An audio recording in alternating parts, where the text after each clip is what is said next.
Oh, 1, 2, 3, on your mark, lose my breath, go! Okay, si Sharon ay nanliligaw kay Bebeng, di alam ako. At si Bebe naman, naguguluhan dahil nanliligaw din sa kanya si Chody. Talo na! Talo na! All one! All one! All one! Sige, kaya mo yan! At ang Tagalan mo! Sige, tuloy! At ang mag-determine ng panalo natin sa third game ay ang si Sabang Maynana at si Blow J. Okay? Nanalo ka kasi nanalo. Okay, tayo. Okay. On your mark. Ready. Lose my breath. Go! Go! Go! Go! Ah, sabi niya go! Go! Go! Go! Go na kayo!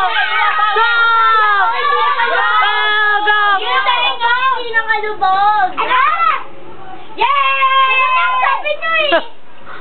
Panalo si Okay, Sharon! nagkaroon ng hindi pagkakaintindihan. Sabi ko, wag makialam itong mga grupo na to. Panalo kasi!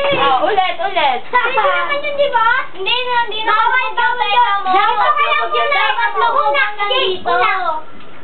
Ulit. Lumog ba yung dalawa? Sige, ulit. On your mark, lose my breath, go! Galingan nyo.